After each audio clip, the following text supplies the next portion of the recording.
নমস্কার বন্ধুরা, আরও একটি রেসিপি নিয়ে চলে এসেছি। আমার খাই খাই পায়জানে সবাইকে স্বাগত জানাই। আজ আমি নিরামিষ ডিমের মশলা ফ্রাই করব। তো প্রথমে আমি 6টা ডিম নিয়ে খুব ভালো মতো সেদ্ধ করে রেখে দিয়েছি। তারপরে আমি একটা ব্যাটার বানিয়ে নেব।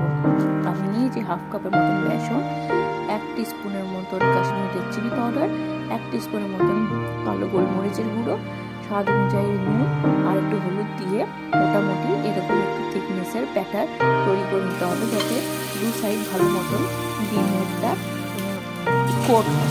ডিমগুলোকে ভালো তারপরে খোসা ছাড়িয়ে নিয়ে মাঝখান থেকে হাফ করে কেটে নিয়েছি, তাহলে দু সাইডে খুব ভালো মতন ব্যাটারটা লাগবে। তারপরে ডিমটাকে খোসা ছাড়িয়ে নিয়ে ওরকম মিডিয়াম থিকনেস ব্যাটারে চুবিয়ে নিয়ে এপিট ওপিট করে একটু ভেজে নিয়ে ডিমগুলো তুলে আমি একটা সাইডে রেখে দেবো। তারপরে ওই তেলের মধ্যেই আমি দুটো আলু নিয়ে মাঝ বরাবর কেটে নিয়ে আলুগুলোকে একটু হালকা ব্রাউন হবে এরকম অবস্থায় আমি আলুগুলোকে একটু ভেজে নেব, অথচ সেদ্ধ হবে আর হালকা ব্রাউনিশ কালার ধরবে এরকম মতন আলুগুলোকে একটু ফ্রাই করে নেব। তারপরে ওর সাথেই আমি মশলাটাকে অ্যাড করে নেব। আমি আলুটাকে আলাদা করে ভেজে তুলে নিই। এই মশলার মধ্যে আছে 2 টমেটো, 1 ইঞ্চি মতো আদা, একটা কাঁচা লঙ্কা, আর 1 টিস্পুন ধনে আর গোটা জিরে দিয়ে আর 1 টিস্পুন মতন গোটা গরম মশলা দিয়েছি। গোটা গরম মশলার মধ্যে 3টে এলাচ, একটু লবঙ্গ আর একটা দারচিনি টুকরো। এটার মধ্যে আমি পেঁয়াজটা রসুন ব্যবহার করব, দিয়ে খুব ভালো মতন একটু মশলাটাকে বেশ ভালো মতন একটু কষে নেবো, যতক্ষণ অবধি না মশলা থেকে একটু সুন্দর একটা গন্ধ ছাড়ে, কাঁচা গন্ধটা বেরিয়ে যায়। আর যতক্ষণ না একটু মশলার থেকে তেল ছাড়ে তত অবধি আমি এটাকে একটু কষে নেবো, একটু ঢেকে কষে নেবো, যাতে মশলাটা খুব ভালো মতন কুক হয়ে যায়। তারপরে কিছুক্ষণ পরে দেখেছি, দেখো মশলাটা খুব ভালো মতন কুক হয়ে গেছে। এর মধ্যে আমি অল্প একটা ডালির মতন আমি এটার মধ্যে কারি পাতা অ্যাড করবো। কারি পাতাটা দিলে খুব সুন্দর একটা অ্যারোমা বেরোয়, খুব সুন্দর, মানে অন্য লেভেলের মাত্রায় নিয়ে যায় এই মশলা ফ্রাইটা, খুব ভালো লাগে। অথচ এর মধ্যে পেঁয়াজ আর রসুন কিছু ব্যবহার করিনি, খেতে কিন্তু অতুলনীয় হয়, খুব ভালো লাগে খেতে। তারপরে কারি পাতাটা দিয়ে খুব ভালো মতন মিশিয়ে নেবো, আর একটু ভালো মতন দেবো, মিশিয়ে নিয়ে একটু কষিয়ে নিচ্ছি। মোটামুটি আমার তেল প্রায় ছেড়েই এসছে। এটাতে কিছু মানে আলুগুলো দেখো মোটামুটি আমার সেদ্ধ হয়ে এসছে, আর একটু কষে নিলেই আমার আলু মোটামুটি সেদ্ধ হয়ে যাবে। দেখো আমার এদিকে তেল ছেড়ে এসছে। আমি কিন্তু এটাকে মিডিয়াম আঁচেই এখন থেকে কষে নিচ্ছি খুব ভালো মতন করে। দেখো মশলাটা কিন্তু কড়ার গা থেকে ছেড়ে আসছে।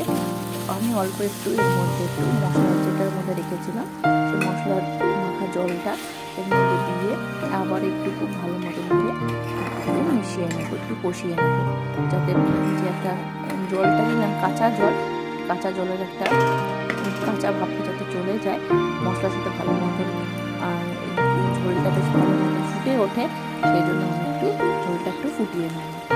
তোমরা চাইলে এই অবস্থার মধ্যে ডিমটা দিয়ে নামিয়ে নিতে পারো, তাহলে খুব সুন্দর লাগবে।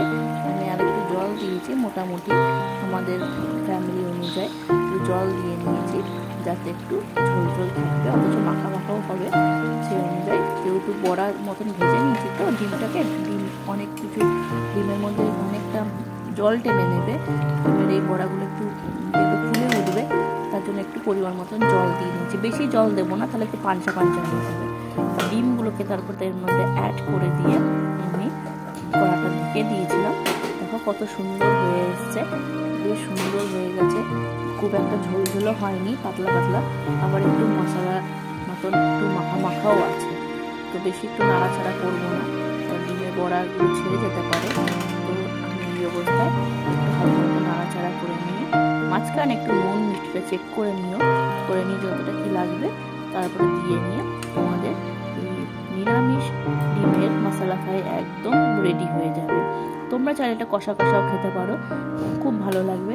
তারপরে আমি এটা গরম ভাতের মধ্যে একটু তুলে নেবো, গরম ভাতের সাথে এটা খাবার জন্য একদম রেডি, খুব সুন্দর লাগবে খেতে। এইভাবে খেয়ে দেখো একবার, চমৎকার লাগবে।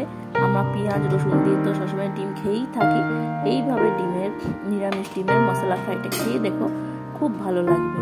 দেখো আমি গরম ভাতের সাথে নিরামিষ ডিমের মশলা ফ্রাইটা নিয়ে নিয়েছি। এবার আমি এটাকে গরম ভাতের সাথে পরিবেশন করে দিয়েছি। খুব সুন্দর লাগবে খেতে, দারুণ লাগবে। বোঝাই যাচ্ছে না যেটা আমি ডিম খাচ্ছি কিনা, দেখে মনে হচ্ছে না মুসুর ডালের বড়ার তরকারি। কেমন লাগলো অবশ্যই।